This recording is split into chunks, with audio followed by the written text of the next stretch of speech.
The power of evil. Candy from a baby? Evil is a power source of its own, which relies on the negative energy of destruction, taking what has already been created. Because the resources are already present, rather than having to be created, the power of evil is definite and easy to access. The cost of fire is the fuel itself. With fuel, oxygen plus tinder source, the fire can sustain itself indefinitely, creating lasting and impactful changes to the world through very little effort from itself. As an insatiable power, the fire will eat away everything it can until it runs out of a fuel source. This is the destructive energy of the universe, the negative side of the atom, the death which follows all life.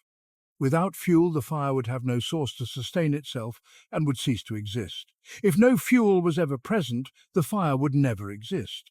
One might say, well, if life has no fuel, then life also ceases to exist, which is true. The same way that fire burns effortlessly, a flower will grow effortlessly.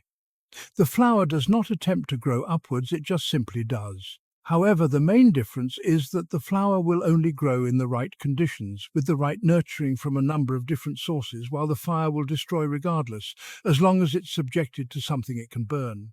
The flower uses its surroundings to create itself and grow, while fire uses itself to diminish all around it, with no other aim than to expand and thrive. Throughout the course of its lifetime, the flower needs the right conditions of sunlight, water, protection from predators and disease. Such sources are used as building blocks in tandem to create the final result, which is the flower. A healthy, safe, well-watered flower will perish without sunlight. A flower with all the resources it needs can be taken by disease without warning. Fire does not experience any ailments, it simply consumes as great as its source of fuel until it ceases to exist. It does not have health or conditions of being which vary or differ and result in the fire succeeding or failing. The fire will simply succeed until it cannot succeed anymore. While maybe not a perfect one-to-one comparison, it still highlights the difference between the creative powers and the destructive powers of the universe. The creative powers create, while the destructive powers destroy creation. The destructive powers hold no power if there is nothing to be destroyed. Power. The definition of power can be summarized as the ability to do something. Let's say I'm driving in a car and a group of motorcyclists are passing me on my left side.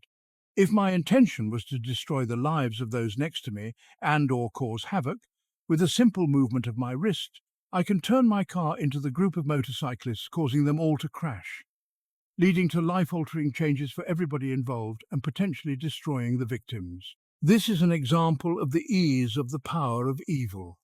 The powers of creation, which brought all of such elements into alignment at this exact time, the time and effort it took for each biker to obtain their motorcycles, the time and effort spent building the companionship and social ties of the group of bikers, and the many other factors taken into play which brought them all together at such a moment, all destroyed with a simple turning of my wrist. This is an example of the power of evil, deriving power from what's already been created. The provided example aims to illustrate how the power of evil can use the momentum of creation to cause such a destructive impact with very little effort.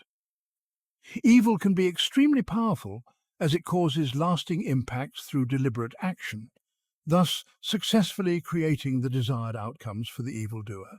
Power, being the ability to do something, is a force many can use for both good and evil, and through good and through evil, meaning sometimes forces of good may have to act through destruction to perpetuate creation.